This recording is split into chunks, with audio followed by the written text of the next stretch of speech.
Rare यानी कि बहुत दुर्लभ। ठीक है, क्यों? क्योंकि इस कलेक्शन को कलेक्ट करने में बहुत एफर्ट लगता है और ये हमने ऑलरेडी जीजीडी फैक्ट के माध्यम से आप लोगों को दी है, फिर भी यहां पे वापस बता देते हैं ताकि क्लास में भी रिवाइज हो जाए और क्लास की पीडीएफ में भी ये ऐड हो जाए तो आपको पुनः मिल जाए। ठीक है, सिर्फ एक बार रिवाइज कर रहे हैं और जो एक्स्ट्रा मिल रही है वो फायदा ही है। ठीक है, आओ देखो, संत रामचरण जी कौन सा संप्रदाय था? पहले तो पेन सिलेक्ट करते हैं। ठीक है, संत रामचरण जी कौन सा संप्रदाय था? याद करो, राम स्नेही संप्रदाय। कौन सा? राम स्नेही संप्रदाय। प्रधान पीठ कहां थी? शाहपुरा के अंदर। कहां थी? शाहपुरा। इनका मंदिर क्या कहलाता? राम द्वारा। ये वस्त्र कैसे पहनते थे? गुलाबी पहनते थे। अभिवादन क्या करते थे? राम जी राम या राम राम कह के अभिवादन करते। इनका प्रमुख ग्रंथ अणभय वाणी, जिसे अर्णव वाणी भी, अर्णव वाणी या अणभय वाणी कहा जाता था। ठीक है, चलिए, संत हरिराम दास जी, ये भी राम स्नेही से संबंधित थे। इनका ग्रंथ निशानी। फिर संत चरण दास जी, ठीक है, चरण दास जी के देखो धर्म जहाज, अष्टांग योग, भक्ति सागर, दान लीला, ब्रह्म सागर, वज्र चरित्र, ठीक है, अमर लोक, अखंड धाम, ठीक है, राम स्वरोदय, नासकेत लीला, शुक्र वर्णन, ये सारे के सारे चरणदास जी के ग्रंथ हैं। अब चरणदास जी अभी पढ़े अपन ने, ये ग्रंथ आगे शामिल हो गए थे इसलिए नहीं पढ़े।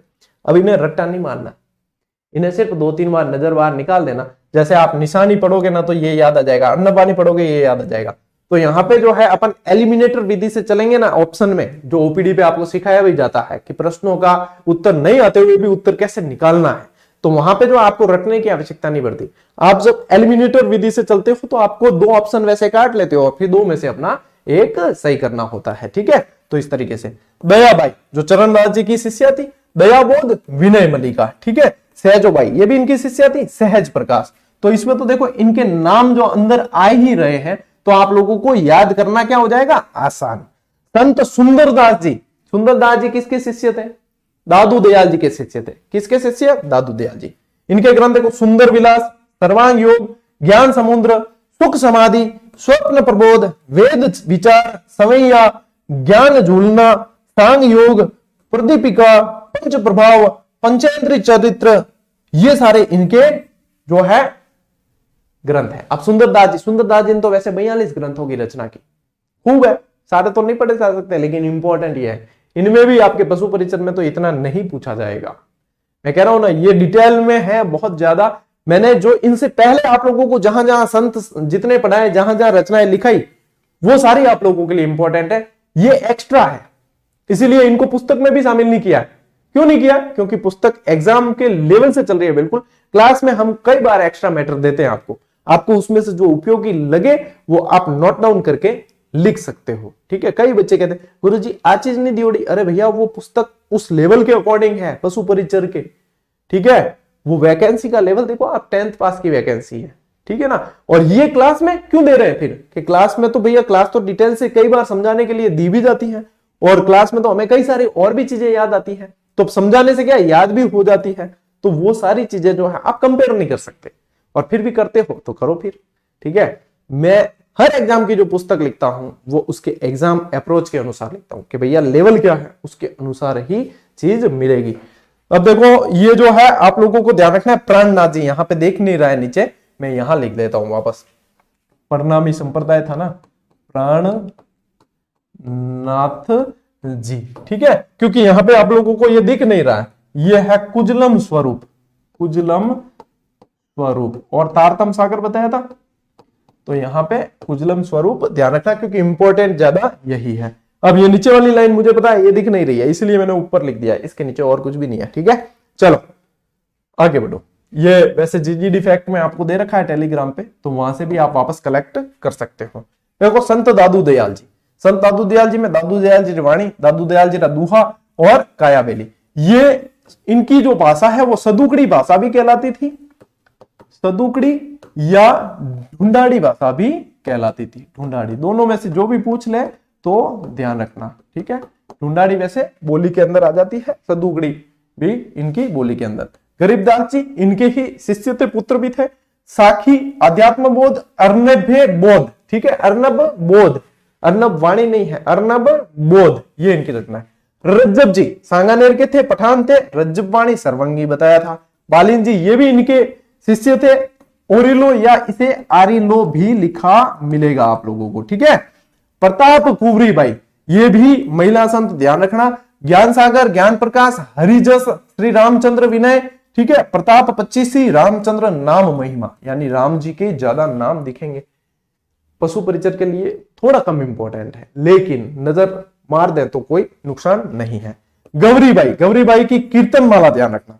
जाम्बोजी महाराज, जम्ब सागर, जम्बवाणी, विष्णु धर्म प्रकाश, और क्या थी अपन ने पढ़ी, सबद, ठीक है। सबद वाणी जो है 120, ठीक है। चलो रामदेव जी 24 वाणियां, लोक देवता के अंदर आ गए रामदेव जी, ठीक है। एकमात्र लोक देवता जो कवि भी थे।